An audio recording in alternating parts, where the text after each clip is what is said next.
A little black girl begs a billionaire to hide her from her dad, crying in the rain, clutching a torn pink backpack like her life depends on it. He thinks it's just a frightened child running from trouble, until he opens her bag. Inside is something that stops his heart, a photo of his late wife, smiling and pregnant, with a note that says, "For you." Now this powerful man, who spent years alone, must face a truth that could destroy everything he thought he knew. Who is this girl? Why does she have a picture of his dead wife?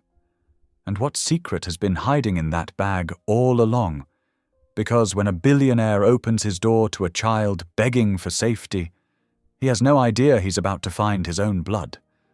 Will he risk everything to protect her, or lose her to the man who already destroyed their past?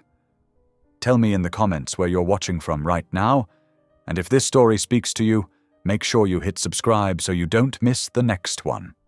The rain drummed against the windows of the sleek black limousine as it glided through downtown Atlanta's glistening streets. Richard Cole sat rigid in the leather seat, his thoughts scattered like the raindrops streaming down the tinted glass. The little girl beside him huddled as far into the corner as she could, her wet clothes leaving dark patches on the expensive upholstery. Under the warm interior lights, Richard could see her more clearly now. Her braided hair was coming undone, and her pink backpack, faded and worn, trembled in her tight grip. Her sneakers were soaked through, small puddles forming beneath her feet. "What's your name?" Richard asked, keeping his voice gentle. His own heart was racing, unsure if he'd made the right decision by letting her into his car. The girl's eyes darted to him, then back to the window. "Amara," she whispered. "Amara Jackson." Richard noticed a small tear in her jacket sleeve, and something about its ragged edge made his chest tighten. He remembered Elaine's voice, how she always said God puts people in our path for a reason. 5 years without her, and still her wisdom echoed in his quietest moments. "I'm Richard," he said, loosening his bow tie.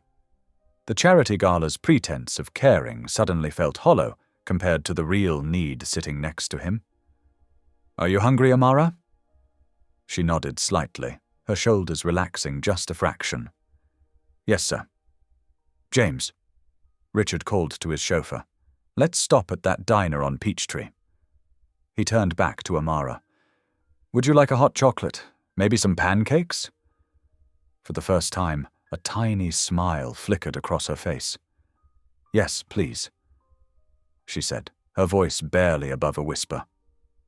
The limousine pulled into the parking lot of the 24-hour Bright Spot Diner, its neon sign casting blue and pink reflections on the wet pavement.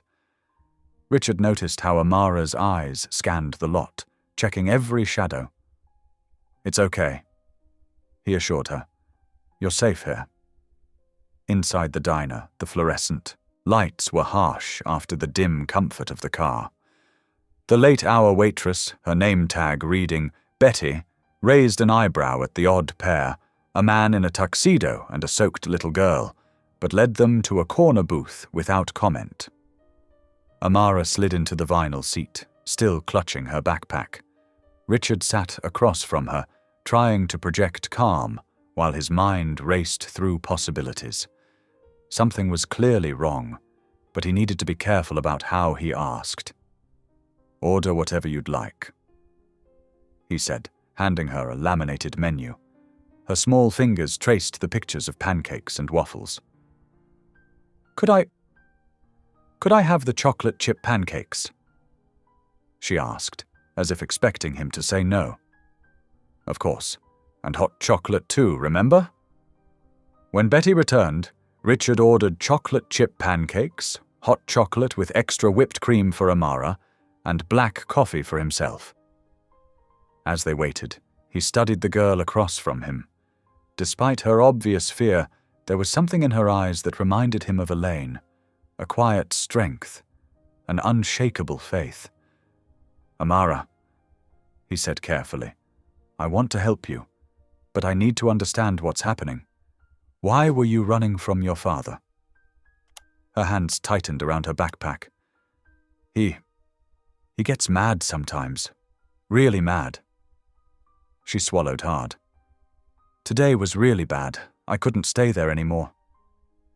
Richard felt a familiar ache in his chest, the same pain he'd felt whenever Elaine would come home from her teaching job, telling him about students she suspected were being hurt at home. His wife had always wanted to do more, to save them all.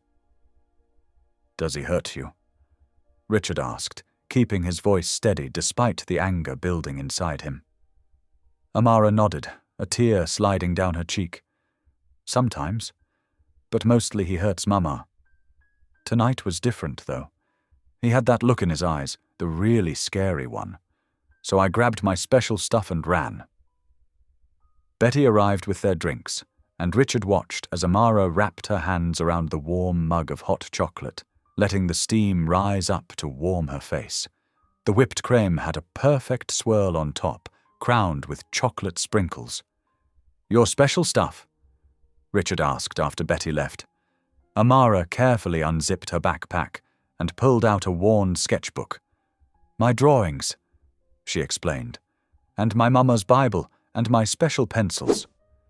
She hugged the backpack close again, as if afraid someone might take it. The pancakes arrived, golden brown and studded with melting chocolate chips. Amara's eyes widened at the sight, and Richard felt a strange mix of satisfaction and sadness watching her carefully cut her first bite. These are the best pancakes ever, she said after swallowing, offering him a real smile this time. Richard smiled back, though his mind was already working through what needed to be done. He couldn't simply return her to an abusive home, but he also couldn't legally keep her without involving the authorities. The weight of responsibility settled on his shoulders, familiar yet different from his business decisions. Amara, he said, waiting until she looked up from her pancakes. I want you to know something important. What happened tonight? You finding me being there at that exact moment, that wasn't just chance. My wife Elaine, she used to tell me that God puts us where we need to be, exactly when we need to be there. She sounds nice, Amara said softly. Where is she now? Richard's throat tightened. She passed away 5 years ago, but she was very nice. She was a teacher, and she helped lots of kids who were having hard times. I'm sorry she died, Amara said, with such genuine compassion that Richard had to blink back tears. Do you miss her? Every day, he admitted. But right now I think she'd want me to focus on helping you. Amara took another bite of pancakes, chewing thoughtfully. Do you believe in angels, Mr. Richard? The question caught him off guard. I suppose I do. Why do you ask? Because I prayed for one today, she said simply. When Daddy was really mad, I hid in my closet and prayed for an angel to help me. And then I found you. Richard felt something shift inside him, like a key turning in a long locked door. The emptiness that had been his constant companion since Elaine's death seemed to recede, just a little. Well, he said, his voice rough with emotion, I'm not an angel, but I promise I'll do everything I can to help you. They finished their meal in comfortable silence, Amara carefully eating every bite of her pancakes, while Richard sipped his coffee and made some discreet phone calls. By the time they were ready to leave, the rain had softened to a gentle patter. As they walked back to the car, Amara reached for his hand. Her small fingers wrapped around his, trusting and warm, and Richard felt the weight of that trust settle into his bones. Whatever came next, he knew with absolute certainty that meeting this child was no accident. Whether it was divine intervention or simple human compassion that had made him stop for her, he was now responsible for ensuring her safety. The limousine pulled away from the diner, its headlights cutting through the misty rain. In the back seat, Amara had finally dozed off, her head resting against the window, her precious backpack still held tight against her chest. Richard watched her sleep, thinking about choices and consequences, about faith and responsibility, about the mysterious ways God works to put broken pieces back together. As they drove through the quiet streets of Atlanta, Richard realized that for the first time in 5 years, his heart didn't feel quite so empty anymore. The sleek limousine wound its way through the iron gates of Richard Cole's estate, the security lights casting long shadows across the manicured lawn. Rain still drummed steadily against the windows as they pulled up to the grand entrance of his Georgian-style mansion. Richard glanced at Amara, who had pressed herself against the car door, her eyes wide as she took in the imposing structure. "It's just a house," Richard said softly, trying to ease her obvious tension. "A bit too big for one person, really." The chauffeur opened the door, holding a large umbrella over them as they made their way up the granite steps. Richard noticed how Amara's grip tightened on her backpack, her knuckles white against the faded pink fabric. The massive wooden door swung open silently, revealing a foyer with soaring ceilings and a crystal chandelier that cast rainbow prisms across the marble floors. "Let's get you warm and dry," Richard said, leading her toward the living room. "Mrs. Martinez, my housekeeper, has already gone home for the night, but I can manage some hot cocoa."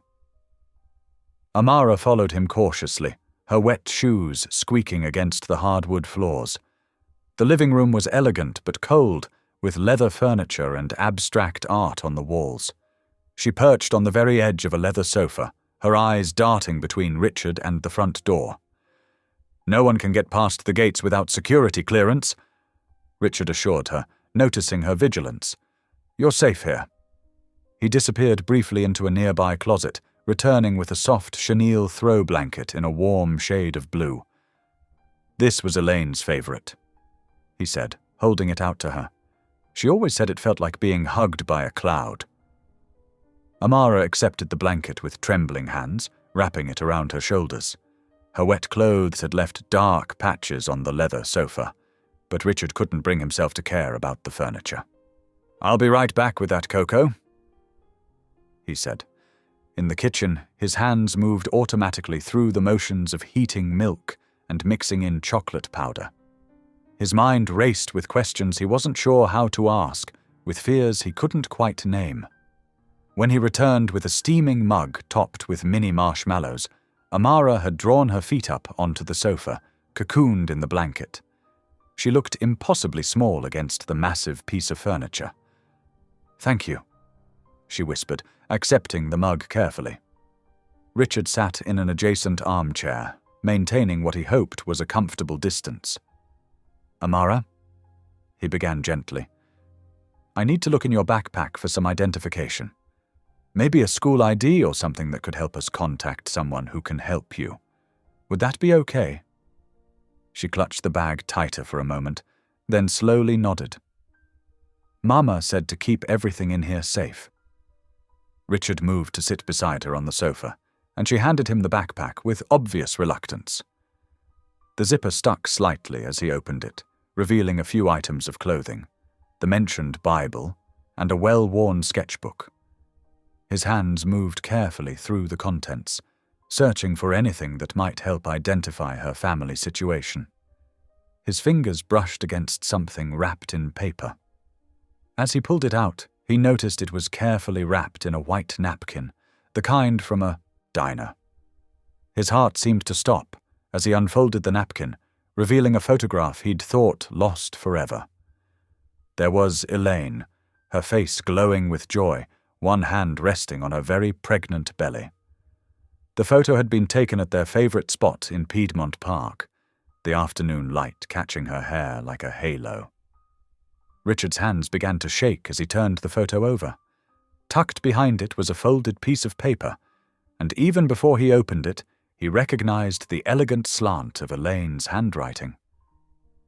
"For Richard, if anything ever happens to me." The room seemed to tilt sideways. He hadn't seen that handwriting in 5 years, hadn't allowed himself to look at photos of Elaine pregnant because the loss had been too raw, too devastating. Their unborn child, taken in the same accident that claimed his wife. It was a wound that had never truly healed. Where? His voice cracked, and he had to clear his throat before continuing. Where did you get this? Amara looked confused by his reaction, her brow furrowing. Mama put it in there. She said it was important to keep it safe until the right time. She took another sip of cocoa, leaving a small marshmallow mustache on her upper lip. I don't know what's in the note. I never opened it. Richard's hands trembled as he unfolded the paper, but he couldn't bring himself to read it yet. First, he needed answers. Your mama, what's her name? Tanya, Amara replied. Tanya Jackson. But she's been gone a long time now. Richard's mind raced, trying to make connections that seemed impossible. Elaine had worked with underprivileged families through her teaching job, but she'd never mentioned anyone named Tanya. How had this photo ended up with this child? He reached for his phone, scrolling through his contacts until he found Marcus Wheeler, his attorney. Despite the late hour, Marcus answered on the second ring. Richard, everything all right? I need you at the house, Richard said, his voice tight with tension. And contact the police. We have a situation with a child who needs protection and... He glanced at the photo again. Something else that needs investigation. I'll be there in 20 minutes. Marcus replied without hesitation. Want me to call Detective Barnes? She's handled sensitive cases for us before. Yes, please. Richard ended the call and turned back to Amara, who was watching him with wary eyes over the rim of her cocoa mug. Are you mad? She asked in a small voice. No, sweetheart, not at all. Richard assured her quickly. Just confused. And worried about you. Some people are coming who can help us figure everything out. They're good people, I promise. Amara nodded slowly, but her posture remained tense. She set down her empty mug and pulled the blanket tighter around her shoulders. Mr. Richard? Yes? The lady in the picture. She looks kind, like an angel. Richard felt tears prick at the corners of his eyes. She was kind, the kindest person I've ever known. Looked down at the folded note in his hands, still unopened. Whatever message Elaine had left him, whatever connection existed between her and this child, he knew with absolute certainty that nothing about this night was coincidence. The security system chimed, announcing the arrival of vehicles at the gate. Richard stood, tucking the photo and note carefully into his jacket pocket. That'll be my attorney and the police, he explained to Amara. Remember what I said. They're here to help. As headlights swept across the windows, Richard found himself standing protectively near Amara's end of the sofa. In the space of a few hours, this child had upended his carefully ordered world, but more than that, she had brought with her a piece of Elaine he thought was lost forever.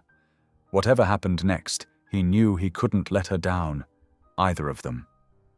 The harsh sound of the doorbell pierced the quiet of Richard's mansion. Amara jumped, her small hand instinctively grabbing Richard's sleeve. He could feel her trembling through the fabric. It's all right, he said softly. These are good people who want to help. His housekeeper, Mrs. Chen, appeared from the kitchen and opened the front door. 2 police officers stood on the doorstep, a tall woman with graying hair pulled back in a severe bun, and a younger male officer whose notepad was already in hand. Good evening, Mr. Cole, the female officer said, showing her badge. I'm Officer Patricia Martinez, and this is Officer James Thompson. We received a call about a possible child welfare situation. Richard nodded, conscious of Amara's grip tightening on his sleeve. Yes, thank you for coming. Please, come in. The officers entered, their shoes squeaking slightly on the marble floor. Officer Martinez's experienced eyes took in the scene. The wealthy businessman in his tuxedo, The small girl in wet clothes wrapped in an expensive blanket, the empty cocoa mug on the coffee table. "Can you tell us what happened tonight?" Officer Thompson asked, pen poised over his notepad. Before Richard could speak, Amara's voice came out in a rush. "Please don't make me go back to him, please!" Her words caught in her throat. "He hits me when he drinks, and Mama went to heaven. I don't want to go back." Officer Martinez's face softened as she knelt down to Amara's eye level. "Can you tell me your full name, sweetheart?" "Amara Jackson," she whispered, still holding on to Richard's sleeve like a lifeline. "And how old are you, Amara?" 9 years old. The officers exchanged glances. Thompson scribbled in his notepad, while Martinez continued her gentle questioning. "Can you tell me about your father? What's his name?" Amara's face clouded. "Marcus Jackson. But he's not my real daddy. Mama told me that before she—" Her voice trailed off, and she pressed closer to Richard's side. Richard spoke up, his voice firm. "I found her outside the charity gala at the Hyatt tonight. She was terrified, soaking wet, and begging for help. I couldn't just leave her there." "And you've never met her before tonight?" Officer Thompson asked, his pen scratching across the paper. "No, but—" Richard hesitated, thinking of the photograph. Should he mention it?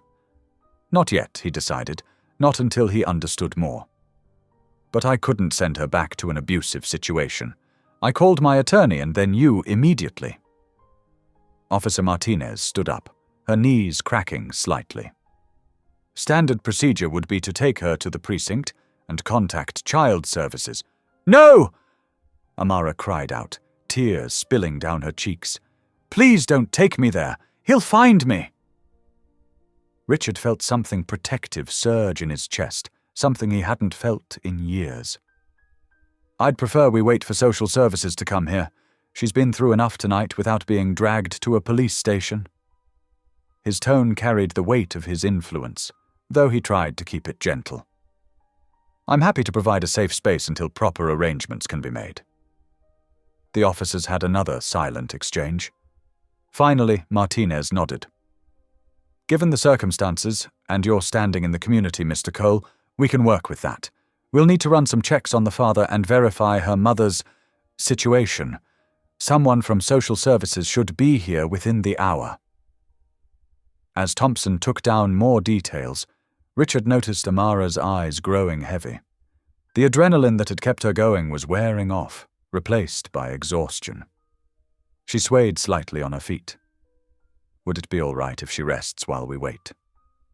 Richard asked. "It's been a long night for her." Martinez nodded. "Of course. We'll need to speak with her more later, but she's safe now." Richard guided Amara to the leather sofa. She curled up immediately, still clutching her pink backpack. Mrs. Chen appeared with a soft quilted throw, one of Elaine's favorites, Richard realized with a pang, and draped it over the child. "Thank you," Amara murmured, her eyes already closing. The officers moved to the foyer to make their calls, and Richard began to pace the living room.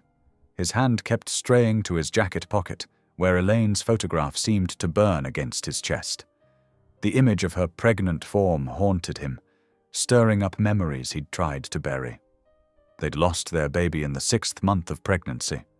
Elaine had been devastated, retreating into herself.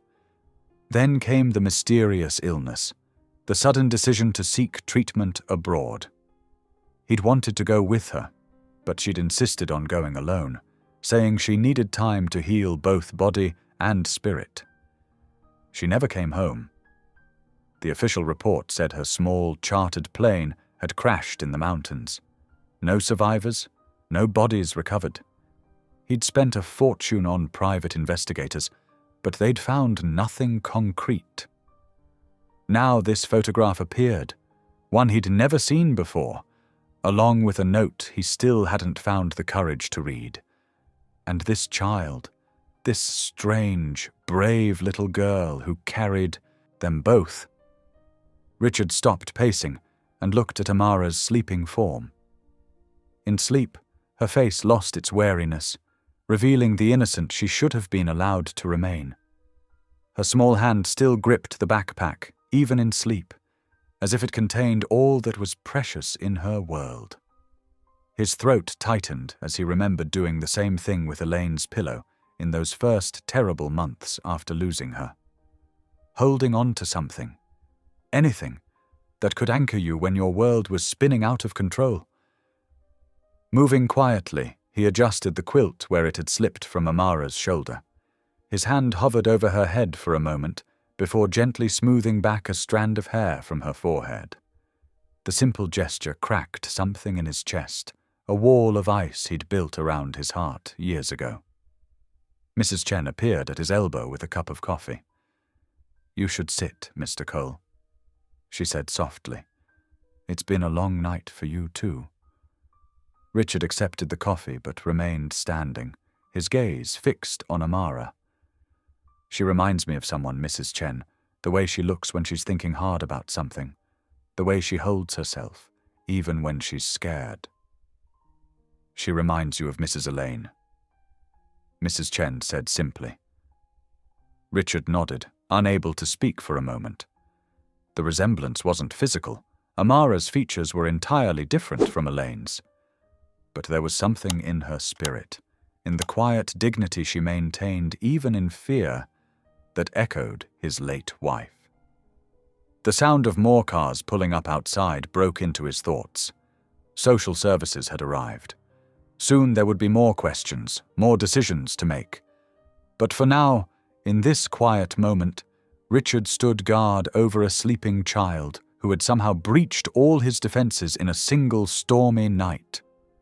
Whatever secrets lay in that photograph and note, whatever connection existed between Amara and his past, one thing was certain. He couldn't walk away from this. Not when every protective instinct he possessed was screaming that this child needed him. Not when, for the first time in 5 years, he felt truly awake. The quilt rose and fell with Amara's steady breathing, and Richard found himself matching his own breath to its rhythm. Outside, car doors slammed, footsteps approached. The night wasn't over yet, but something had already changed irrevocably. In trying to save a stranger, he might have started saving himself. Morning light streamed through the kitchen windows of Richard Cole's mansion, catching dust motes that danced in the golden beams. The house felt different today, less like a museum and more like a home, thanks to the small figure perched at the granite island counter. Amara sat on a high stool, her legs swinging beneath her, as she watched Richard with curious eyes. He stood at the stove, spatula in hand, trying to remember how to make the heart-shaped pancakes Elaine used to create. "Would you like blueberries in yours?" he asked, attempting to sound casual, despite his nervousness. It had been years since he'd cooked for anyone. "Yes, please," Amara replied softly, her hands folded neatly in her lap. She wore fresh clothes that Mrs. Chen had purchased early that morning, a simple purple sweater and jeans that made her look more like a typical 9-year-old and less like the rain-soaked refugee from the night before. Richard dropped blueberries into the batter, forming a smiley face. "My wife used to say pancakes taste better when they're happy," he explained, feeling a bit foolish but warming to the child's small smile. While the pancakes cooked, he pressed his phone to his ear, waiting for Marjorie to pick up. His longtime attorney and friend answered on the second ring. "Richard, I've been expecting your call. The police briefed me last night." "Marjorie, I need your help figuring this out. The photograph, the note. There's something here that doesn't add up." He could hear papers shuffling on her end. "I agree. And Richard, I hate to say this, but we need to consider all possibilities. I suggest we arrange for a DNA test, for peace of mind if nothing else." Richard glanced at Amara, who was now carefully arranging her napkin and silverware. "You think she might be? The timing fits with Elaine's disappearance, And that photograph. We need to know, Richard." He flipped the pancake, watching it turn golden brown. "I'll take her to the hospital today. Social services already wants her checked out." After ending the call, Richard plated the pancakes, adding a swirl of whipped cream and extra berries. Amara's eyes widened at the elaborate presentation. "It looks too pretty to eat," she said, but picked up her fork anyway. Richard sat beside her with his own plate, watching as she took careful, measured bites. Everything about her seemed careful, controlled, except when she forgot herself and let out a small giggle at the whipped cream mustache she'd acquired. The sound of her laughter echoed through the usually silent halls, bouncing off marble floors and high ceilings. It transformed the space, making it feel warmer, more alive. Richard found himself smiling more than he had in years. After breakfast, they drove to Atlanta General Hospital in Richard's Mercedes, a social worker following in her own car. Amara pressed her face against the window, watching the city roll by. "Mr. Rich," she said suddenly, using the nickname she'd created. "Will it hurt? The tests?" "Just a little pinch," he assured her. "Like a bee sting, but faster. And afterward, we can stop for ice cream if you'd like." The hospital waiting room was bright and cheerful, its walls decorated with cartoon characters. While they waited, Richard found a coloring book and crayons at the children's station. Amara settled cross-legged in a chair, balancing the book on her knees. Her small hands moved deliberately across the page, choosing colors with care. Richard watched as a scene emerged, a family holding hands, standing beneath a cross. The figures were surprisingly well drawn for a child her age. "Is that your family?" he asked gently. She shook her head. "It's just a nice picture. I like drawing families."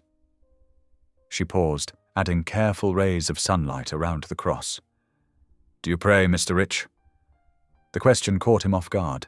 He used to pray daily, but since Elaine, "I haven't in a while," he admitted. Amara nodded sagely.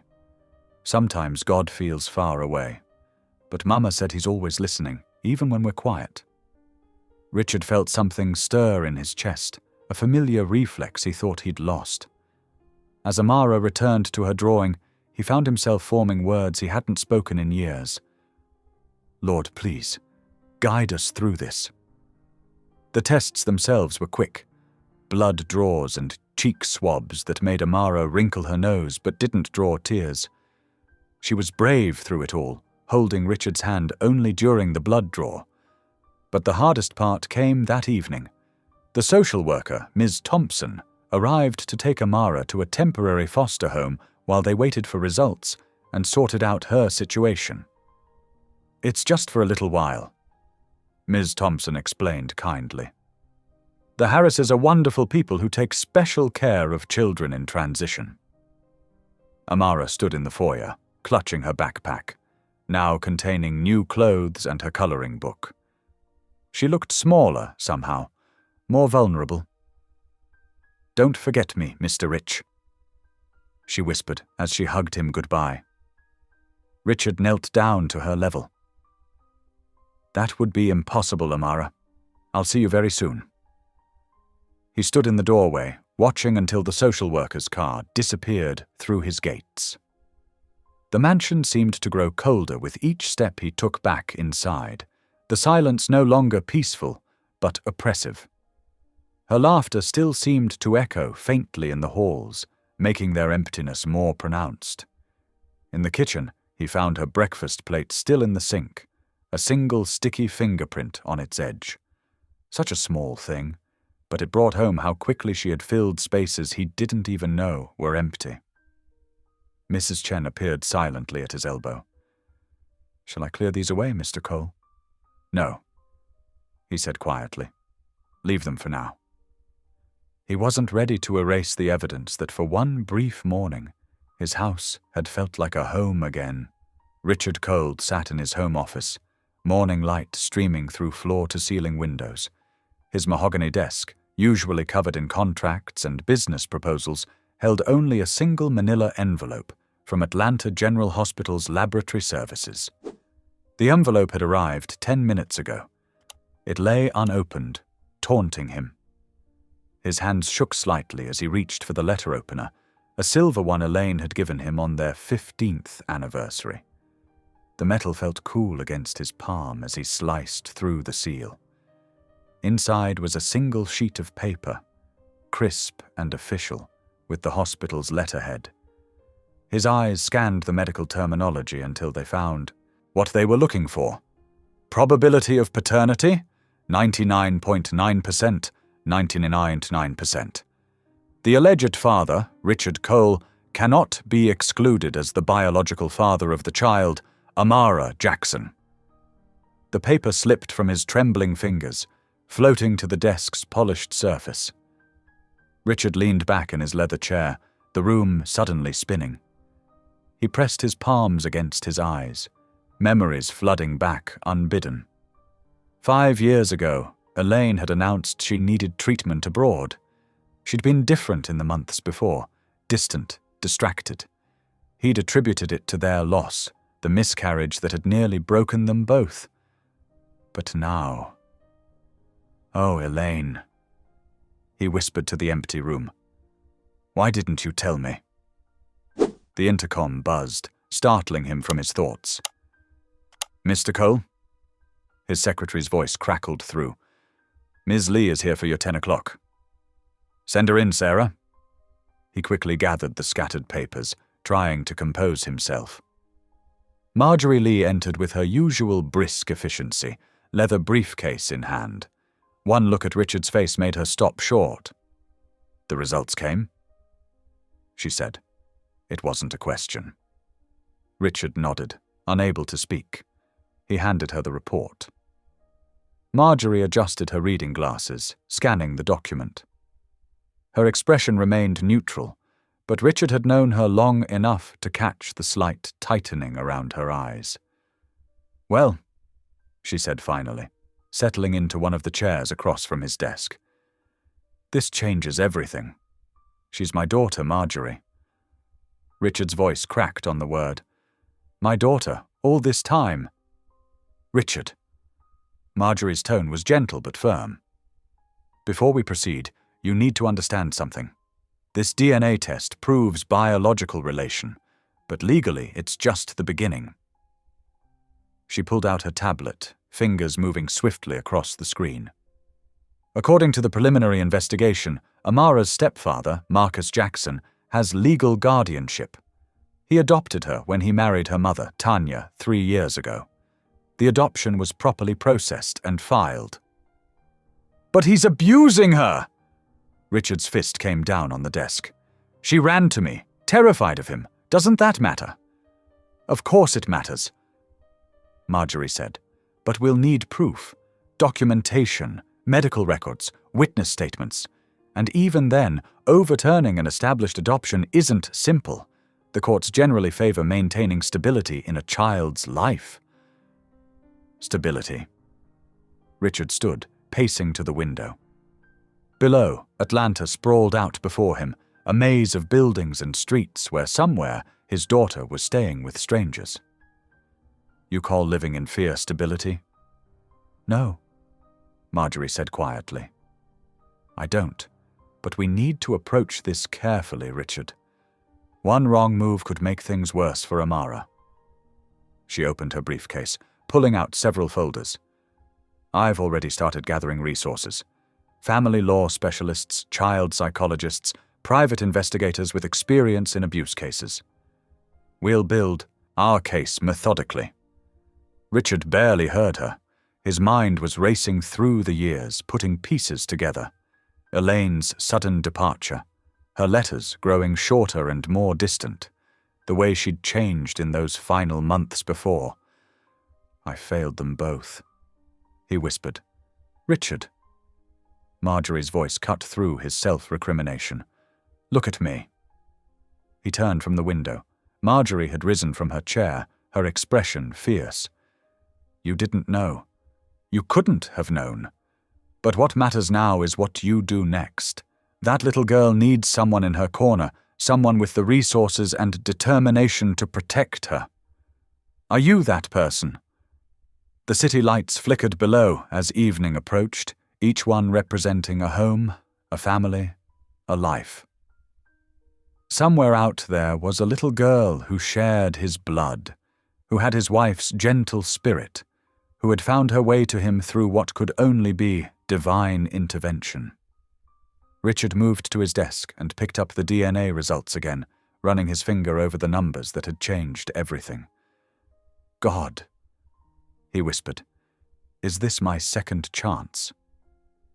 The answer felt crystal clear in his heart. He turned to Marjorie, his voice steady now. Get your team together. Whatever it costs, whatever it takes, I'm going to protect my daughter. Marjorie nodded, already reaching for her phone. I'll set up a strategy meeting for tomorrow morning. 8 o'clock? Make it 7, Richard said. He looked once more at the city spread out before him, but now instead of seeing buildings and streets, he saw possibility. A future. A family. We don't have a moment to waste. The morning sun cast long shadows across the foster home's neat front lawn as Richard Cole stepped out of his Mercedes, carefully balancing a glossy gift bag in one hand. His heart beat a little faster. He'd spent hours the previous evening selecting just the right presents for Amara. Mrs. Martinez, the foster mother, greeted him at the door with a warm smile. She's been asking about you every hour since she woke up, she said, leading him through the cozy living room where 2 other foster children were playing quietly with blocks. Mr. Rich. Amara's voice rang out as she burst from the kitchen, her braids bouncing. She wore a yellow dress that seemed a size too big, probably borrowed from the foster home's clothing supplies, but her face glowed with joy. Richard knelt down, steadying himself as she crashed into his arms. The familiar scent of strawberry shampoo, the same brand Elaine used to use, wrapped around him like a memory. I brought you something, he said, his voice rough with emotion. He handed her the bag, watching as her small fingers carefully pulled out the tissue paper. First came the stuffed lion, golden-maned and soft as clouds. Amara's eyes widened as she hugged it close. He looks just like Aslan, she exclaimed, referring to the character from the Chronicles of Narnia, another echo of Elaine, who had loved those books. There's more, Richard prompted gently. She reached in again and pulled out a white leather Bible, its cover embossed in elegant gold script. Amara Jackson. Her fingers traced the letters reverently. Open it, he encouraged. Inside, he'd written a message. To my dear Amara, may God's love guide and protect you always. With love, Richard.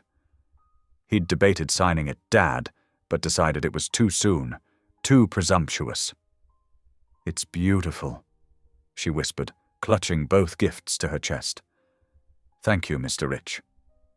Mrs. Martinez discreetly wiped her eyes. Why don't you show Mr. Cole your drawings, Amara, the ones you made yesterday? Amara brightened, grabbing Richard's hand. Come see. She led him to a small table in the corner where several pieces of paper lay scattered. Richard sat in a child-sized chair, his knees nearly touching his chest, but he didn't mind the discomfort. Amara showed him picture after picture, stick figures holding hands, houses with smoke curling from chimneys, and surprisingly detailed flowers. This is my mommy, she said softly, pointing to one drawing. She used to sing me to sleep every night. Amazing Grace was her favorite. Richard's breath caught. Elaine had sung that hymn constantly, her clear voice floating through their home as she worked or cooked or simply sat in her favorite reading chair. Did she... He paused, choosing his words carefully. Did she sing any other songs? Amara nodded enthusiastically. She loved the butterfly song. If I were a butterfly, I'd thank you, Lord, for giving me wings. She sang quietly, doing the hand motions that went with it. Richard had to look away, remembering Elaine teaching that same song to their Sunday school class years ago. The pieces were falling into place like a divine puzzle, each revelation both painful and precious. "Mr. Rich," Amara's small hand touched his cheek. "Are you crying?" He hadn't even noticed the tears. "Sometimes grown-ups cry when they are happy," he explained, pulling her into a gentle hug. "I'm not going anywhere this time, sweetheart, I promise." They spent the next hour looking through her drawings and reading from her new Bible. Richard noticed she had trouble with some of the longer words, making a mental note to look into tutoring options once, when she came home with him. When it was time to leave, Amara clung to him a little tighter than usual. "Will you come back tomorrow?" "Wild horses couldn't keep me away," he assured her, using one of Elaine's favorite phrases. Back in his car, Richard called Marjorie. "How's the custody proceeding going?" "Moving as fast as we can," his lawyer replied. "We've filed the initial paperwork and requested an emergency hearing based on the abuse allegations. The social workers' reports are helping our case." "Good. Keep pushing. And Marjorie, I need a contractor, the best in Atlanta, someone who can work quickly and discreetly." "For what project?" "I'm converting the East guest room into a bedroom for Amara." That evening, Richard stood in the empty guest room, imagining the transformation. The space was generous, with large windows overlooking his carefully tended garden. The afternoon light painted golden rectangles on the cream-colored walls that would soon be a different color. The contractor, recommended by Marjorie, arrived within the hour. Mike Stevens had a reputation for high-end residential work, and more importantly, understood the need for speed and privacy. "We're thinking pink," Richard explained, showing him the shade samples he'd selected. "Soft, not too bright, like sunset clouds." Mike nodded, making notes. "We can do a feature wall with delicate butterflies stenciled in metallic gold. Kids love that kind of detail." They walked through the space, discussing changes. Custom built-in bookshelves would line one wall, perfect for storing treasured volumes and displaying art projects. A window seat with storage underneath would provide a cozy reading nook. "The curtains are crucial," Richard insisted, showing Mike the ethereal pink fabric he'd chosen. "They need to catch the light just right, create a sort of magical feeling." "We can layer them," Mike suggested. "Sheer panels behind, heavier drapes that can be drawn for privacy. And what about fairy lights? We can install them around the ceiling perimeter, controlled by a dimmer switch." Richard smiled, remembering how Amara's eyes had lit up at the twinkling Christmas display in the foster home's living room. "Perfect." They discussed other details: soft carpeting to replace the hardwood, a custom desk for homework, a dress-up corner with a full-length mirror, and a display space for her artwork. Everything would be top quality but chosen with a child's comfort in mind. "We can have it done in 3 days," Mike promised, "working round the clock if necessary." "Money's no object," Richard said. "Just make it perfect." After the contractor left, Richard stood alone in the room again. The space seemed to hum with possibility, with hope. He could almost hear the echo of future laughter, see phantom crayon drawings stuck to the fridge downstairs, imagine the patter of small feet running down the hallway. He pulled out his phone and looked at the photo he'd taken of Amara that afternoon, her face bright with joy as she hugged her new lion. The image blurred as tears filled his eyes again. "You knew, didn't you, Elaine?" he whispered to the empty room. "You were protecting her all along." The mystery of those final years, Elaine's distant behavior, her sudden trip abroad, her letters that said both too much and too little, was slowly unraveling. She must have discovered she was pregnant after the miscarriage, must have realized what a miracle it was. But why hide it? What had she feared? Richard shook his head, pushing the questions aside for now. The past would reveal its secrets in time. Right now, his focus needed to be on the future, on creating a safe, loving home for the daughter he'd just discovered. He walked to the window and looked out at the garden below. The rose bushes Elaine had planted were blooming, their pink petals catching the last rays of sunset. Soon, very soon, he hoped, a little girl would look out these same windows, drawing pictures of the flowers and filling this empty house with life again. The room would be ready. The home would be ready. And most importantly, his heart was ready. Ready to love, ready to protect, ready to be the father Amara deserved.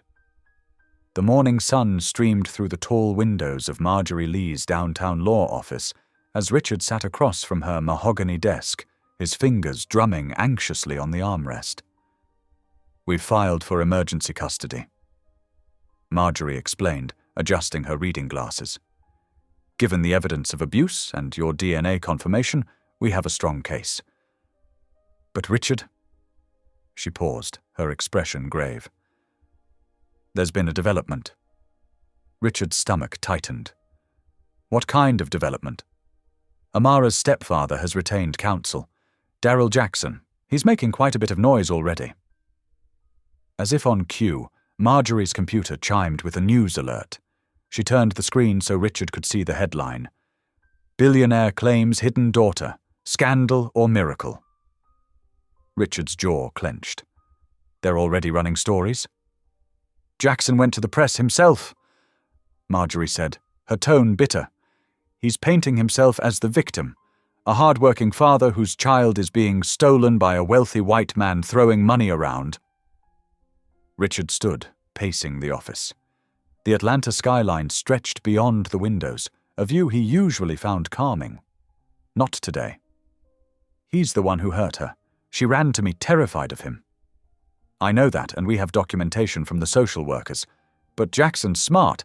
He's playing to public sympathy, claiming Amara made up stories because you promised her a fancy life." Richard's phone buzzed. Another news alert. Another headline. "Class warfare in custody battle. Billionaire versus working father." "I don't care about the headlines," Richard said firmly. "I care about keeping my daughter safe." Marjorie nodded, pulling out a thick folder. "Then let's prepare. Jackson's going to fight dirty. He's already given interviews claiming you're using your wealth to manipulate the system." They spent the next 2 hours reviewing documents, preparing responses, and strategizing. Richard's head was spinning with legal terms and procedures, but one thing remained crystal clear. He would not back down. When he left Marjorie's office, reporters were waiting outside the building. Camera flashes exploded as he pushed through them, ignoring their shouted questions. "Mr. Cole, did you abandon your daughter? Was this a secret affair? Are you trying to buy this child?" His driver had the car door open, and Richard ducked inside, his heart pounding. As they pulled away, he closed his eyes, remembering Elaine's favorite psalm. "The Lord is my shepherd, I shall not want." That evening, alone in his study, Richard pulled out Elaine's old Bible.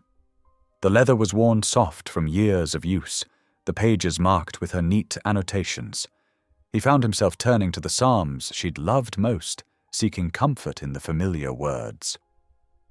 Psalm 27 jumped out at him. "The Lord is my light and my salvation. Whom shall I fear?" His phone rang. Marjorie again. "Jackson's given another interview. He's claiming Elaine was unstable, that she hid the pregnancy because of mental health issues. Richard, he's trying to dirty her name to strengthen his case." Richard's free hand curled into a fist. "He never even knew her. How dare he? We need to be prepared for more attacks. This is going to get uglier before it gets better." After hanging up, Richard sat in the growing darkness of his study. The city lights twinkled below, but they offered no comfort tonight. He found himself doing something he hadn't done in years, praying out loud. God, I don't understand why this is happening now, why Elaine kept this secret, but please help me protect Amara. The next morning, he visited Amara at the foster home. She was drawing at a small table, and her face lit up when she saw him. But there was something different in her eyes, a shadow of worry. "Mr. Rich," she asked softly, "I saw your picture on TV. Are you scared?" Richard sat down beside her, his heart aching at her perceptiveness. He thought about lying, about pretending everything was fine. But she deserved better than that. "A little," he admitted with a gentle smile. "But you know what? Brave people do what's right, even when they're scared." Amara nodded solemnly, then pushed her drawing toward him. It showed two figures holding hands under a bright sun. "That's us," she explained. "And look, no rain clouds." Richard blinked back tears, touched by the simple hope in her artwork. "It's beautiful, sweetheart." "Are they going to make me go back to him?" Her voice trembled slightly. "No," Richard said firmly, though his heart clenched at the fear in her eyes.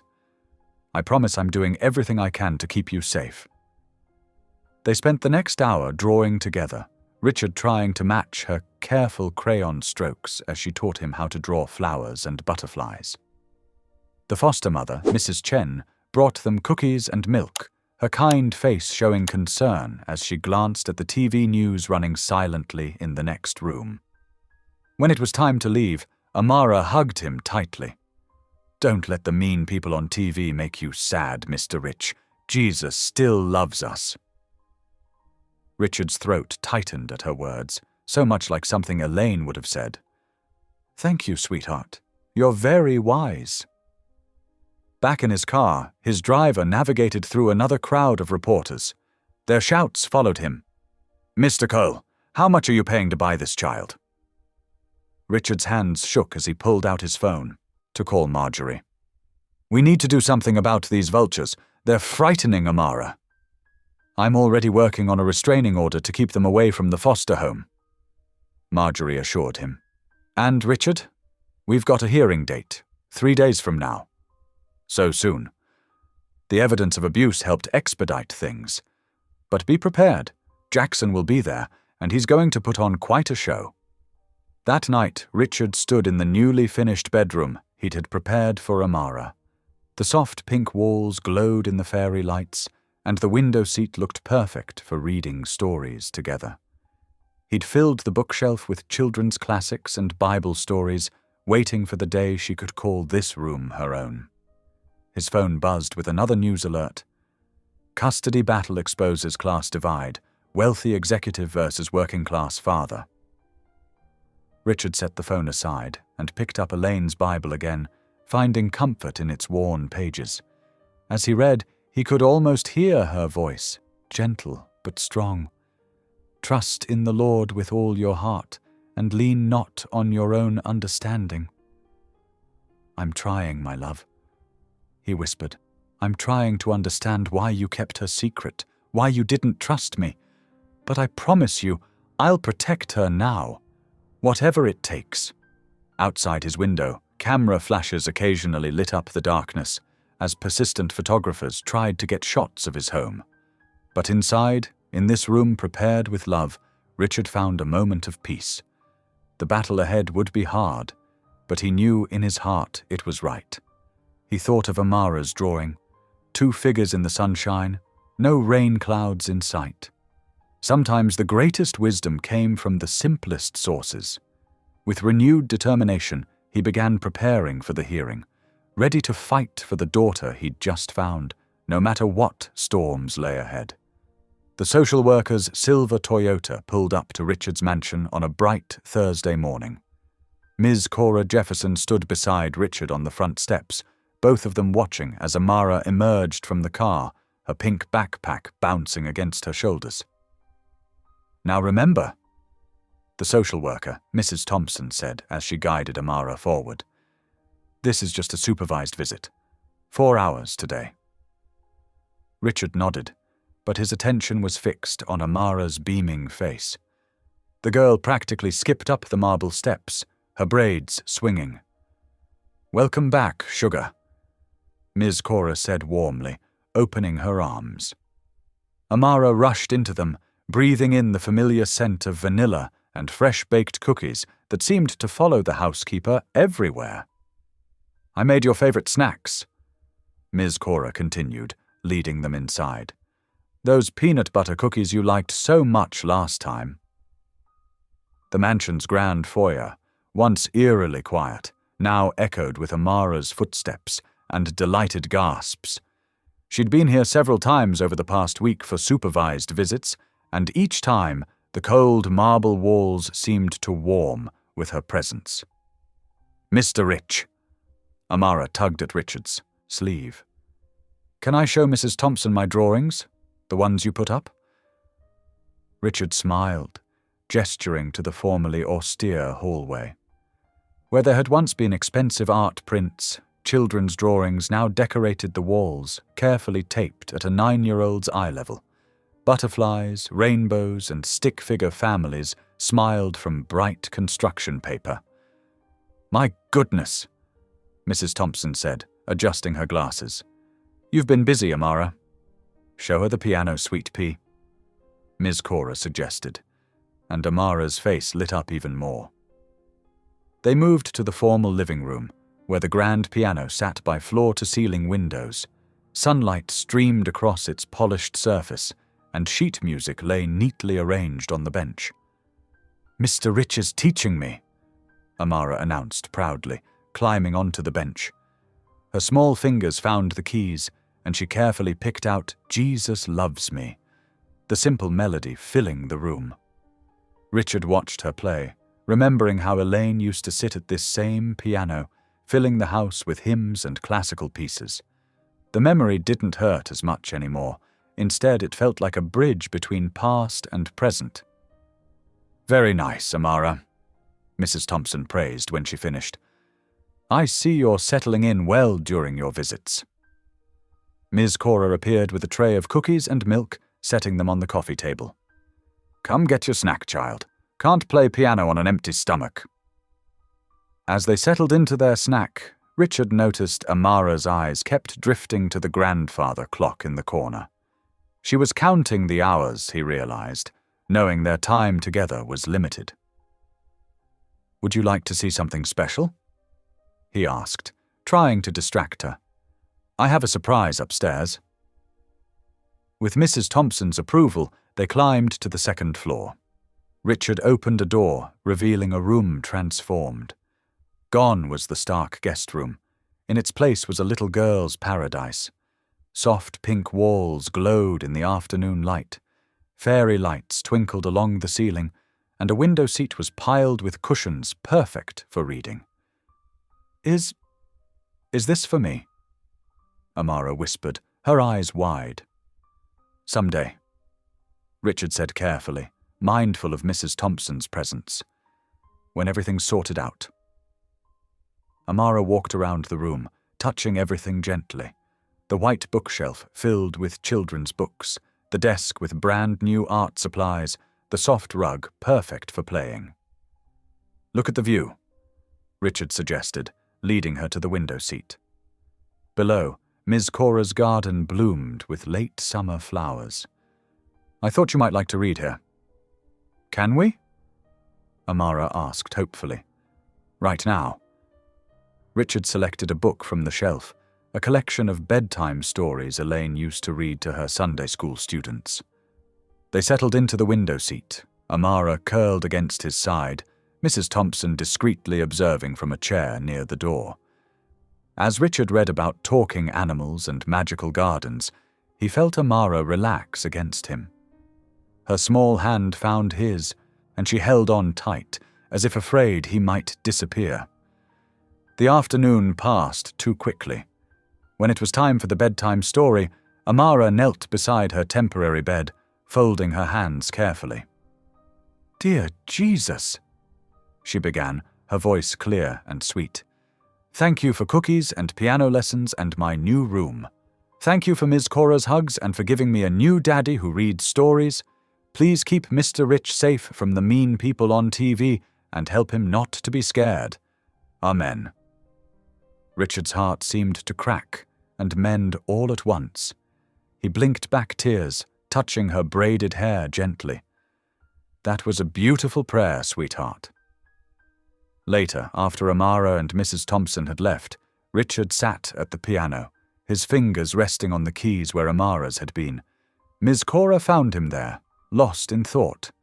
That child's brought the light back to this house, she said softly, beginning to tidy up the cookie crumbs, just like her mama used to. Richard looked up sharply. Did you know about Elaine and Amara? Ms. Cora shook her head. Not everything. But I knew something was eating at Miss Elaine those last months. She spent hours at this piano, playing hymns and crying when she thought no one could hear. Richard's fingers brushed the piano bench, and he felt something odd, a slight unevenness in the wood. Curious, he lifted the seat. There, in a hidden compartment, lay a small leather-bound book, Elaine's diary. With trembling hands, Richard opened it. Pages of Elaine's elegant handwriting filled his vision. He began to read, Ms. Cora sitting quietly beside him. March 15th. I've discovered something terrible about Darryl. The bruises on Sarah's arms weren't from falling. How many other women has he hurt? I can't let him find out about the baby. God forgive me, but I have to protect this child. The entries continued, documenting Elaine's discovery of Darryl's violent past, her fear for her unborn child, her agonizing decision to flee. The final entry brought fresh tears to Richard's eyes. If he ever finds us, tell Richard I did this for love. Tell him I couldn't bear to put him in danger, to watch Darryl destroy another family. My brave, kind husband. I pray someday he'll understand. And to my precious baby, may you find your way back to your father's heart. Richard closed the diary, his hands shaking. Ms. Cora wrapped her arms around him as he wept, for Elaine's sacrifice, for the years lost with his daughter, for the love that had driven his wife to such desperate measures. She was protecting both of you, Ms. Cora said softly. That man's evil, Mr. Richard. Miss Elaine knew it. And now we've got to protect that precious child the same way. Through his tears, Richard nodded. The diary was more than a confession. It was evidence. Evidence of Darryl's true nature, of Elaine's motherly love, of Amara's rightful place in this home. Outside, the garden Elaine had loved so much bloomed in the fading light. Somewhere in that garden, a 9-year-old girl had played today, her laughter echoing off marble walls that no longer felt cold. Richard touched the diary's worn cover, feeling closer to Elaine than he had in years. Thank you, he whispered, though whether to Elaine or God, he wasn't sure. Perhaps both. Thank you for bringing her home. Richard sat in his study, reviewing custody documents with a quiet confidence. The morning sun streamed through tall windows, warming the leather chair where he'd spent countless hours planning Amara's future. Pictures of their supervised visits decorated his desk. Amara at the piano, in the garden, reading stories. Each image reflected the joy she'd brought to his life. His cell phone buzzed. Marjorie's name flashed on the screen. Richard. Her voice carried an unusual tension. We need to talk. In person. Now. Within the hour, Marjorie Lee sat across from him, her usually composed demeanor showing signs of strain. She placed a manila folder on his desk with deliberate care. Richard, there's no easy way to say this. She paused, choosing her words carefully. Amara's biological mother is alive. The words hit him like a physical blow. He gripped the edge of his desk, knuckles white. That's impossible. Amara said she believed what she was told. Marjorie interrupted gently. Her name is Tanya Lewis.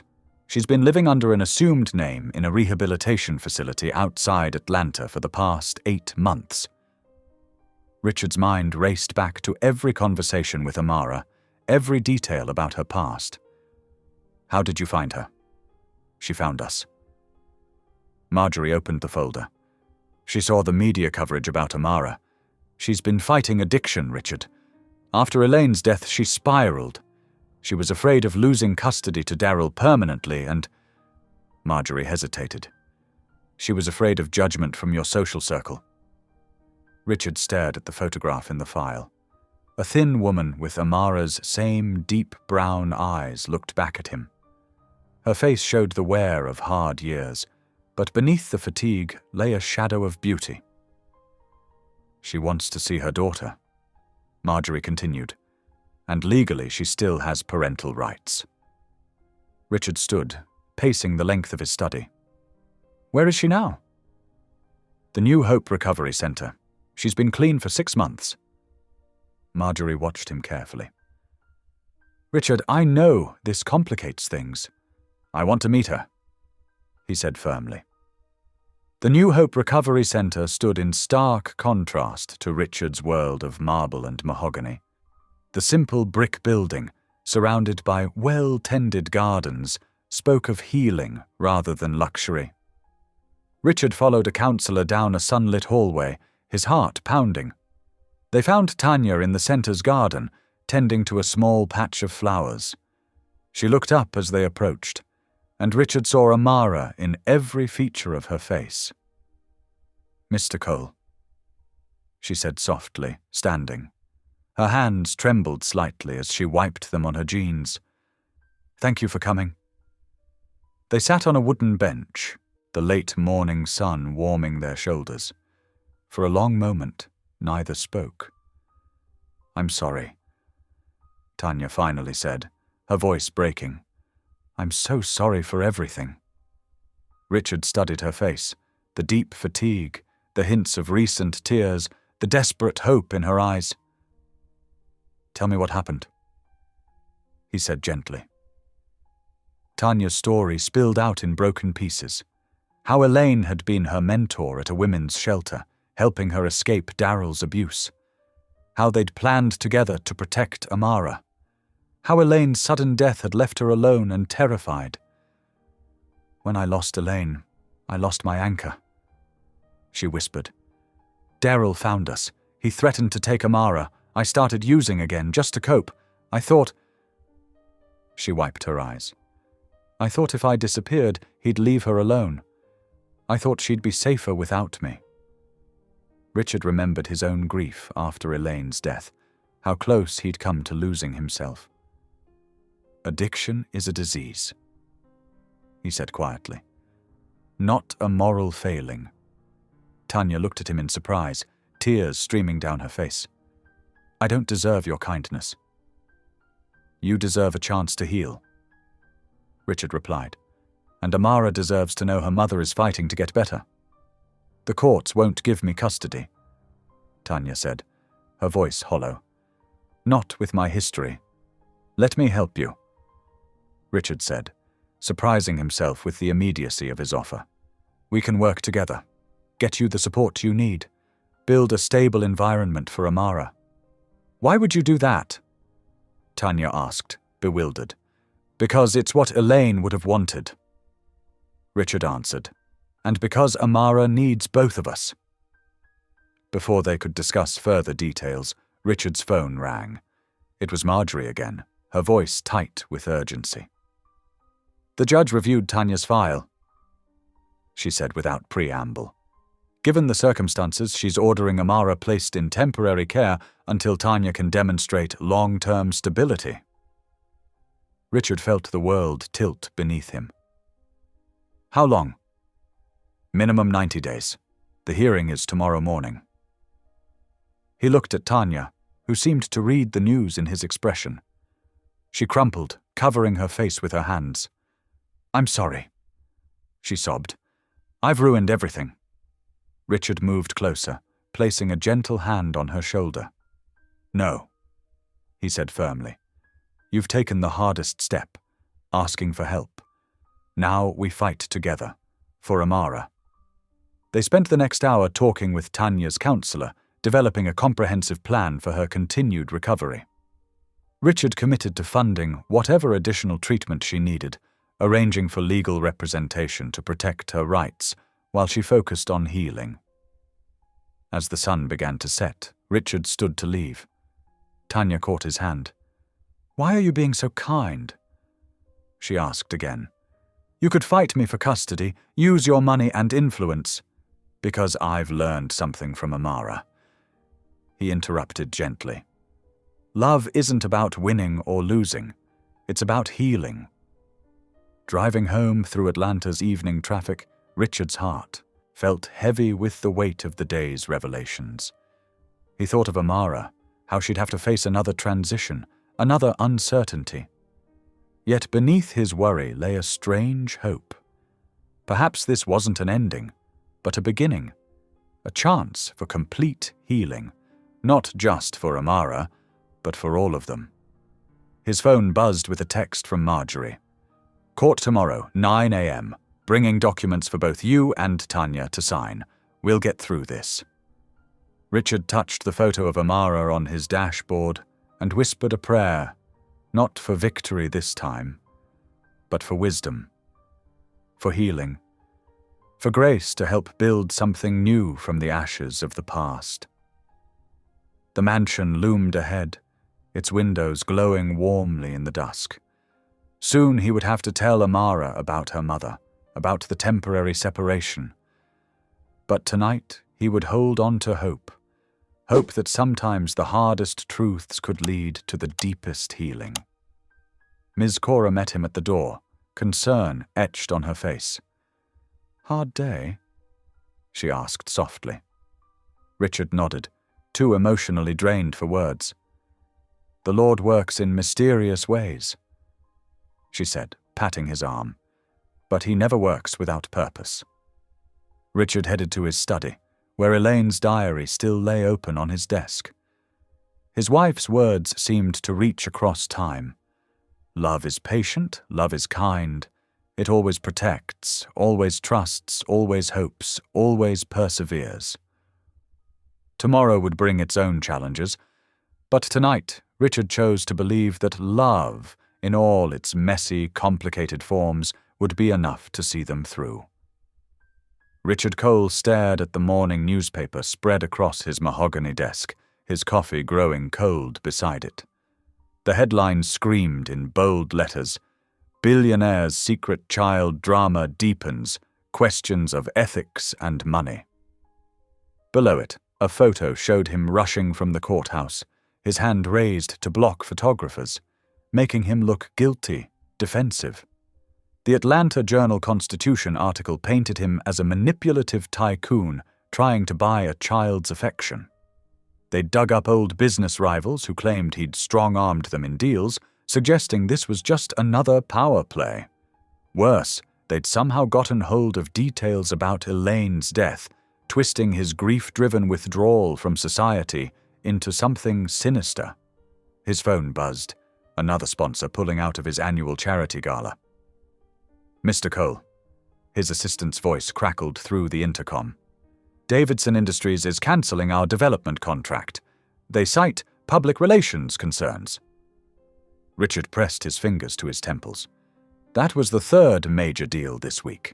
The empire he'd built over 4 decades was showing cracks, all because he'd tried to do the right thing.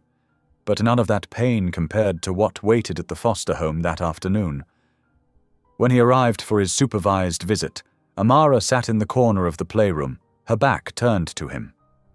Her pink backpack, the one she'd carried that rainy night, lay discarded by her feet. "Hello, sweetheart," he said softly. Amara hunched her shoulders, refusing to look at him. The social worker, Mrs. Thompson, gave him a sympathetic glance. "She's been like this all morning," she whispered. "She saw your picture on TV at breakfast." Richard's heart clenched. He knelt down beside Amara's chair, careful to maintain some distance. "Would you like to tell me what's wrong?" "You promised," Amara whispered, her voice thick with tears. "You said you wouldn't leave me. I haven't left you, sweetheart. I'm right here. She whirled around, her eyes bright with hurt. But they said on TV you only want me 'cause you're rich. They said you buy everything you want. The accusation hit him like a physical blow. Amara, that's not true. You know that's not true. Then why can't I come home? Her lower lip trembled. Why do I have to stay here? Richard reached for her, but she scrambled away, retreating to another corner. She pulled her knees to her chest and buried her face in them, her small shoulders shaking with sobs. Mrs. Thompson touched his arm. Maybe we should give her some space today. Richard nodded numbly, his throat tight. As he stood to leave, he noticed Amara's drawings on the wall, the family holding hands under a cross, now torn down the middle. The drive home was a blur. His phone kept buzzing with messages from his PR team, suggesting damage control strategies, but he ignored them all. What good was protecting his image if he couldn't protect the one person who mattered most? At home, the silence felt suffocating. Ms. Cora had left dinner in the warming oven, but he couldn't eat. He wandered through the empty rooms, past the pink bedroom he'd prepared with such hope, past Elaine's piano where Amara had played simple tunes just days ago. More sponsors withdrew over the next few days. The charitable foundation he'd established in Elaine's memory lost half its corporate donors. Old friends stopped returning his calls. The media circus grew worse, with tabloids publishing increasingly sensational stories about his past. But nothing hurt like the silence from Amara. Each supervised visit became more strained. She wouldn't speak to him, wouldn't look at him. She drew pictures only to crumple them up. Once he caught her staring at him, with such confusion and hurt that it nearly broke him. After a particularly difficult visit, Richard retreated to his mansion. He'd always viewed its size as a symbol of success. Now its emptiness mocked him. He walked past the security cameras, past the imported marble floors, past all the trappings of wealth that suddenly meant nothing. In his study, he found himself looking at old photographs. Elaine at their wedding. Elaine in the garden she'd loved. Elaine with that secret smile that had always meant she knew something he didn't. Would she be disappointed in him now? The weight of everything, the media attacks, the business losses, Amara's rejection, crashed over him. For the first time since Elaine's death, Richard Cole fell to his knees. Lord, he whispered, his voice rough with emotion. I don't care about the money anymore. I don't care what they say about me in the papers. I just want to be the father she needs, the father she remembers as safe. Tears fell freely now, spotting his expensive suit pants. If this is your will, if this is the path you've chosen, give me strength to walk it, not for my sake, but for hers. His prayer echoed in the empty room. Outside, camera flashes occasionally lit up the night as paparazzi hoped to catch a glimpse of the controversial billionaire. But Richard stayed on his knees, praying with a conviction he hadn't felt in years. He prayed for Amara's heart to heal. He prayed for Tanya's recovery. He prayed for wisdom to navigate the storm without losing sight of what truly mattered. When he finally stood, his knees aching from the hard floor, something had shifted inside him. The mansion's silence no longer felt like a burden, but like a pause, a holy moment between what was and what could be. His phone buzzed again. Another headline, Cole Empire crumbling amid custody battle. He turned the phone face down without reading it. Tomorrow would bring new challenges, new attacks, new wounds. But tonight, he had found something money couldn't buy, the courage to keep loving, even when it hurt. Richard Cole sat in his parked Mercedes outside the Riverside Recovery Center, his hands gripping the steering wheel. The brick building looked nothing like he'd imagined, warm and inviting rather than cold and clinical, with flower beds brightening the entrance. Still, his heart pounded as if he were facing another hostile boardroom. This visit wasn't about business, though. It was about healing.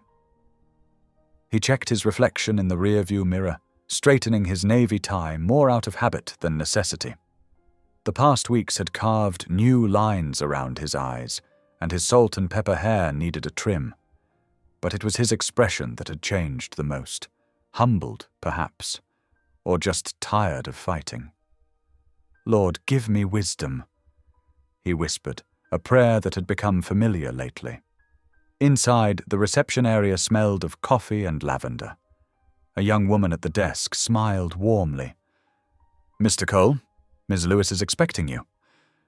He followed a counselor down a sunlit hallway, past community rooms where other residents gathered for group therapy. The walls displayed artwork, expressions of pain and hope, painted by those fighting their own battles. The counselor stopped at a garden room. "She's nervous about this meeting," she said quietly. "But she's been doing really well in her program." Richard nodded, grateful for the insight. Through the glass doors, he could see Tanya Lewis sitting on a bench, her hands clasped tightly in her lap. She looked different from their brief first meeting. Cleaner, more present, but still fragile. Like a bird ready to take flight at the slightest sound. The counselor opened the door. "Tanya, Mr. Cole is here." Tanya stood quickly, smoothing her simple cotton dress. "Mr. Cole." Her voice was soft but steady. "Thank you for coming." Richard took a seat across from her, noticing how she kept her distance. The garden around them provided a peaceful backdrop. Butterfly bushes, wind chimes, a small fountain bubbling nearby. "How are you feeling?" he asked gently. "Better." She managed a small smile. 68 days sober today." "That's wonderful, Tanya, truly." Silence stretched between them, heavy with unspoken words. A hummingbird darted past, drawing both their attention momentarily.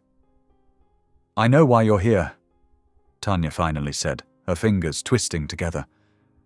"You want to take Amara away from me, and after everything I've done, maybe you should."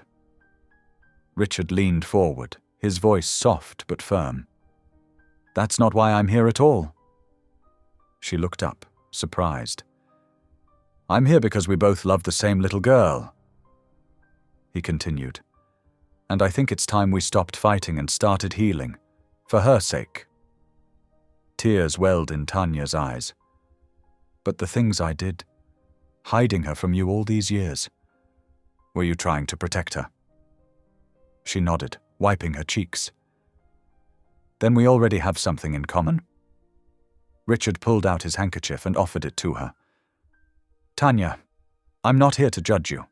I'm here to tell you that when you're ready, when you've completed your program and feel strong enough, I want us to raise Amara together."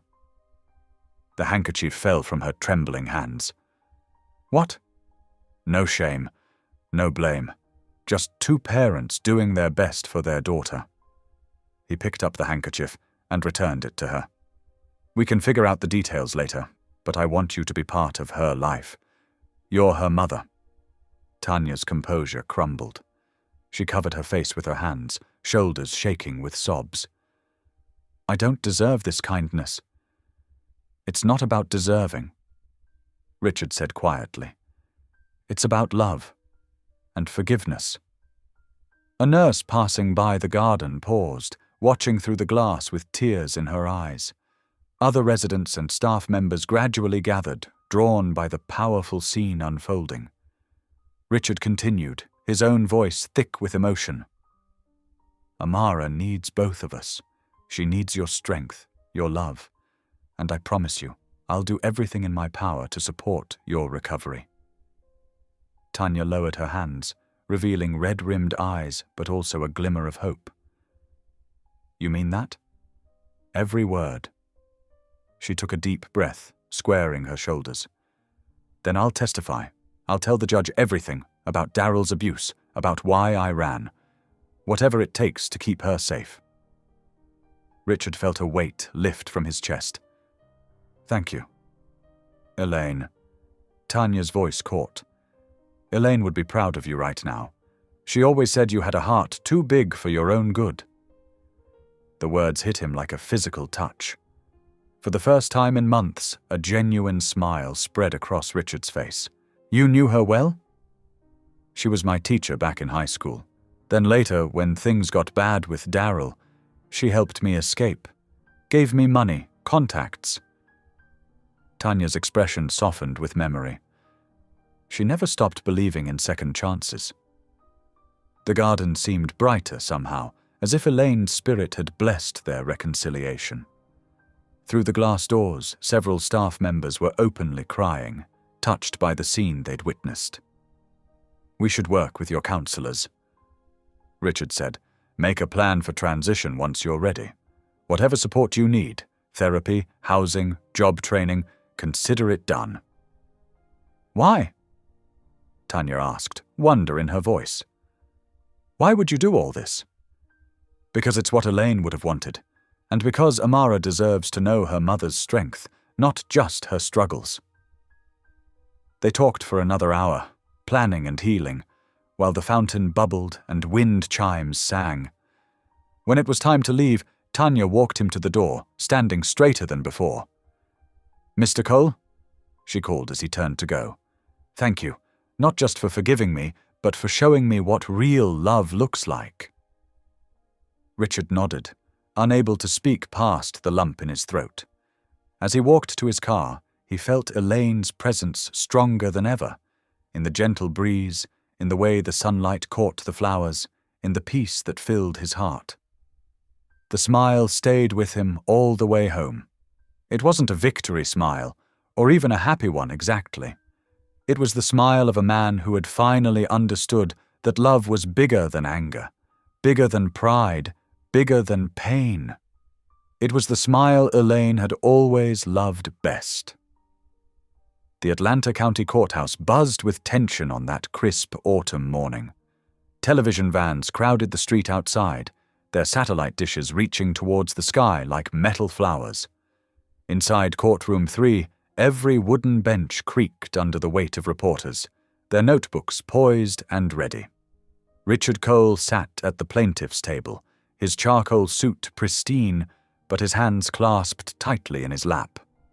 His attorney, Marjorie Lee, arranged documents with practiced precision while whispering last-minute reassurances. Across the aisle, Daryl Jackson lounged in his chair, wearing what looked like a brand-new suit that didn't quite fit, a smirk playing at the corners of his mouth. The door opened, and a court officer led Tanya Lewis to her seat. She looked different from the broken woman Richard had first met at the rehabilitation center. Today she held her head high, though her fingers twisted nervously in her lap. She wore a modest blue dress, her hair neatly pulled back, and when she caught Richard's eye, she gave him a small, determined nod. "All rise!" The bailiff's voice boomed through the room. "The Honorable Judge Miriam Hayes presiding." Judge Hayes swept in, her black robes flowing behind her as she took her seat. Her dark eyes surveyed the packed courtroom with practiced neutrality. "Be seated," she commanded, her voice carrying authority earned through decades on the bench.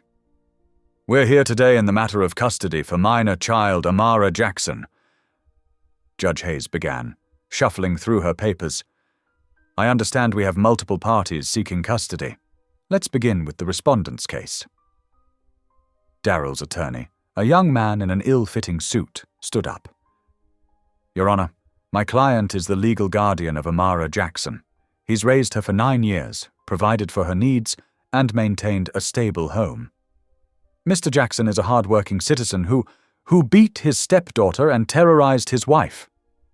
Marjorie interrupted, rising to her feet. "Your Honor, we have documentation." "You'll have your turn, Counselor," Judge Hayes warned, though her eyes narrowed slightly at Daryl. Daryl's attorney called him to the stand. As he was sworn in, Richard noticed how Daryl's entire demeanor changed. His swagger disappeared, replaced by an expression of wounded dignity. "Mr. Jackson," his attorney began, Please tell the court about your relationship with Amara. Daryl leaned forward, his voice thick with manufactured emotion. I've loved that little girl since she was born, treated her like my own flesh and blood. We might not have much, but we've got love. He turned to face the reporters directly. Then this billionaire shows up out of nowhere, thinking he can buy himself a daughter, using his white privilege and guilt money to tear apart a black family. Murmurs rippled through the courtroom. Several reporters scribbled frantically. Objection, Your Honor, Marjorie called out. The witness is grandstanding. Sustained, Judge Hayes said sharply.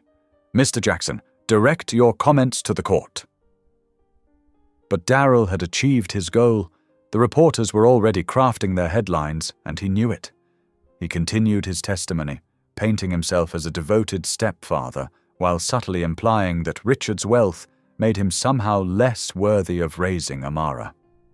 When it was Marjorie's turn for cross-examination, she approached with careful precision. Mr. Jackson, are you aware that DNA testing has confirmed that Mr. Cole is Amara's biological father? Papers can be bought. Daryl sneered. And what about these hospital records? Marjorie held up a file. Documenting 6 separate emergency room visits for Amara in the past 3 years. Suspicious bruising, a broken arm, multiple contusions. Kids fall down, they play rough. Daryl countered, but sweat had begun to bead on his forehead. And these police reports, 3 domestic violence calls to your residence in the past year alone? Objection! Daryl's attorney jumped up. These allegations are unfounded. No charges were filed.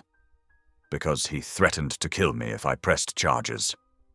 A clear voice rang out from the gallery.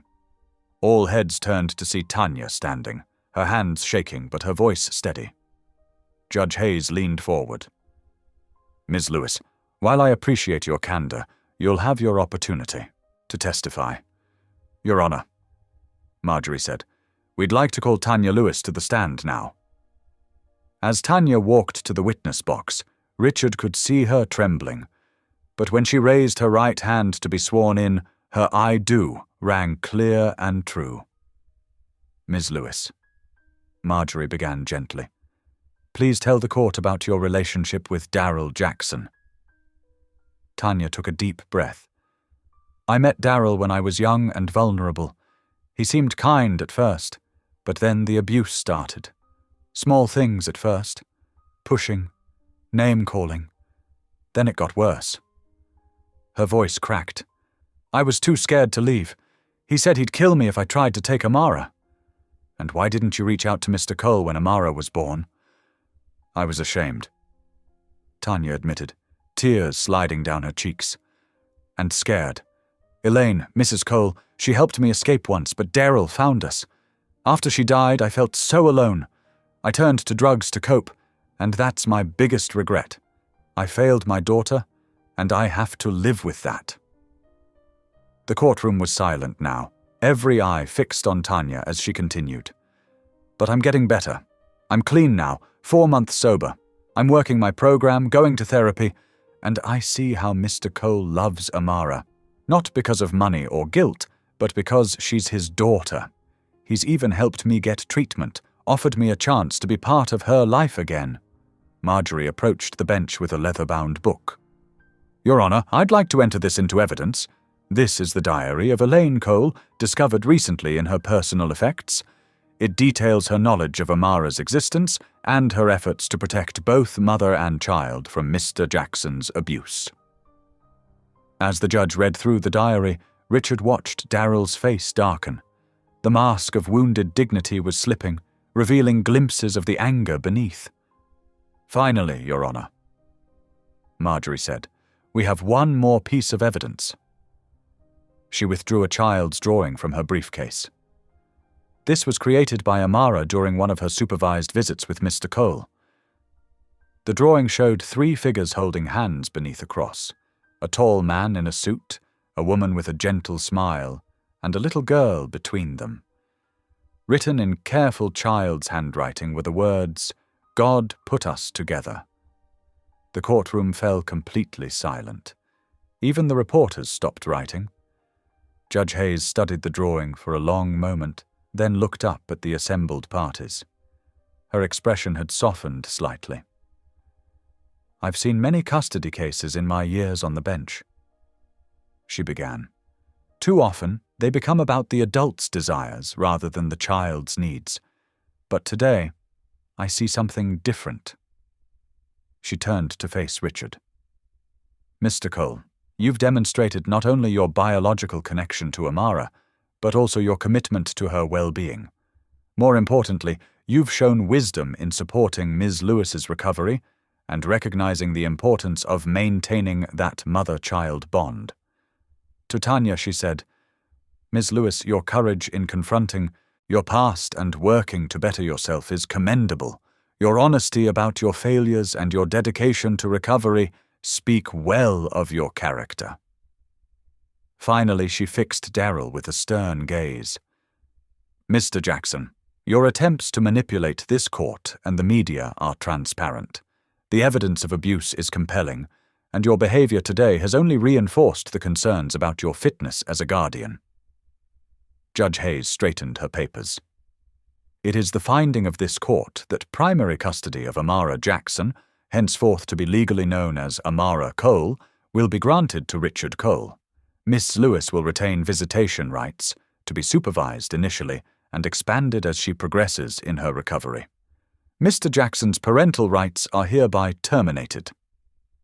Darryl leaped to his feet. "This is racism. Pure and simple. You can't—" "One more word," Judge Hayes warned, "and you'll be held in contempt. Court officers, please escort Mr. Jackson from the building." As Darryl was led away, still protesting, Richard felt tears of relief sliding down his cheeks. Tanya came to stand beside him, and without thinking, he took her hand.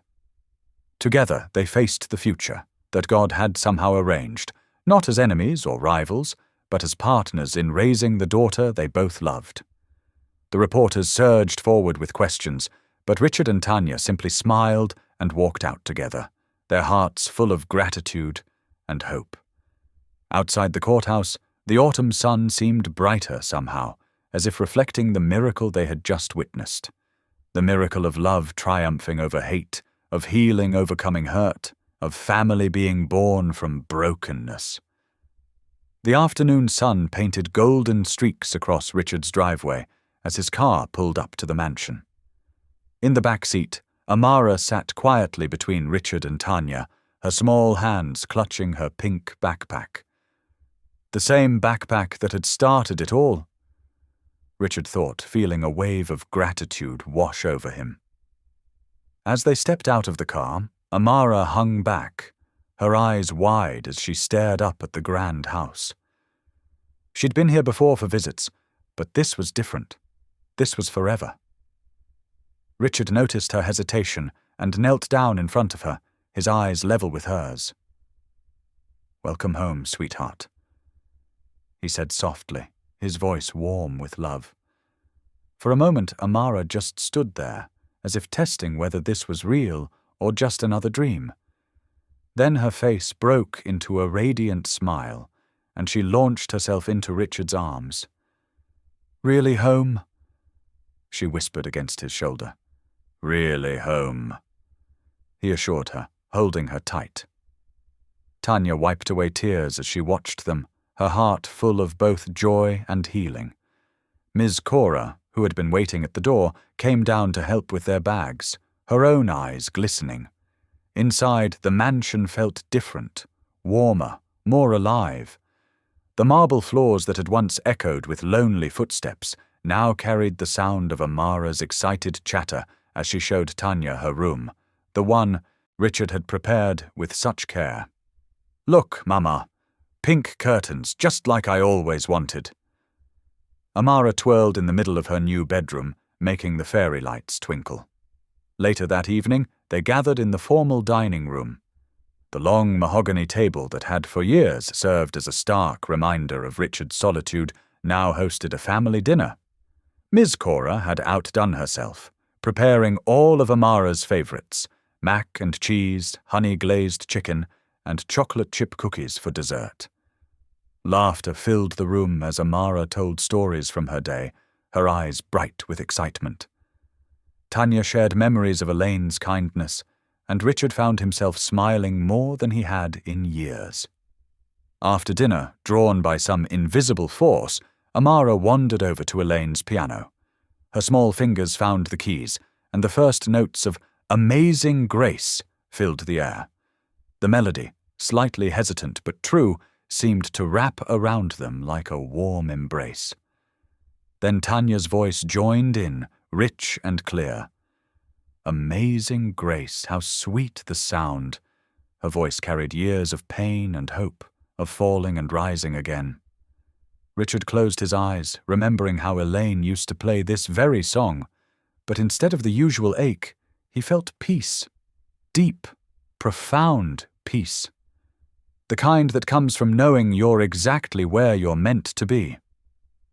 The music swelled, mother and daughter in perfect harmony, while Richard sat in his favorite chair, watching his new family with wonder. The empty spaces in his heart, carved out by loss and loneliness, were filling with something precious and new, not replacing what was lost, but creating something beautiful from the broken pieces.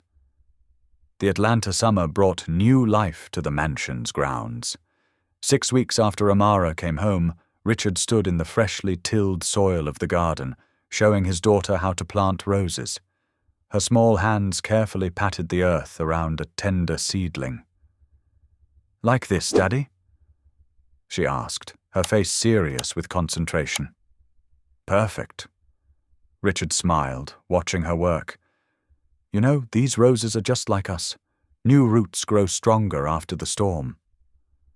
Amara nodded wisely, understanding more than her 9 years might suggest.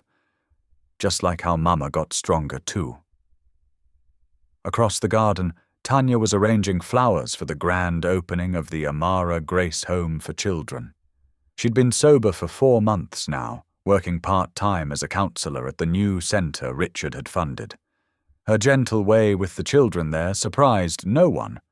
She knew their pain firsthand. Richard had thrown himself into the project, converting one of his empty office buildings into a safe haven for abused and neglected children. The center offered counseling, education support, and temporary housing for families in crisis. He'd also started mentoring young fathers, sharing his own journey of redemption. Each Sunday now found the 3 of them in the front pew at Calvary Baptist Church, where Richard had resumed his role as youth ministry supporter. The congregation had welcomed them with open arms, especially Amara, who joined the children's choir. "Can we plant another one?" Amara asked, already reaching for another rose seedling. "Of course, sweetheart," Richard replied, watching as his daughter's hands carefully worked the soil. Each small moment like this felt like a miracle, a reminder that God's grace could transform even the deepest wounds into something beautiful. The autumn leaves danced in the courtyard as hundreds gathered for the grand opening of the Amara Grace Home for Children. Inside the gleaming new building's main hall, Richard stood at the back, his heart swelling with pride as Amara approached the grand piano. She carefully set her faded pink backpack beside the piano bench, the same backpack she'd clutched that rainy night months ago. Richard watched as her small fingers touched the keys, and the first notes of "Amazing Grace" filled the room. Dozens of children sat cross-legged on the floor, their faces glowing with wonder as the music washed over them. When the final note faded, applause erupted through the hall. Amara jumped up from the bench and ran straight to Richard, her arms outstretched. "God really did hide me in your heart," she whispered against his chest. Richard felt tears well up in his eyes as he held her close. Tanya joined them, her smile radiant with pride and peace. Together they walked out to the courtyard where a white cross stood tall against the sky. As if on cue, church bells began to ring from the chapel next door, and sunlight broke through the clouds, bathing them in golden light.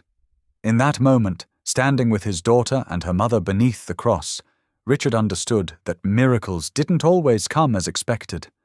Sometimes they arrived in the form of a frightened child on a rainy night, leading to a journey of faith, forgiveness, and love that would last forever. Thank you for being here. If something in this story stayed with you, I'd love to see you again. Subscribe, and tomorrow I'll bring you another story crafted with heart.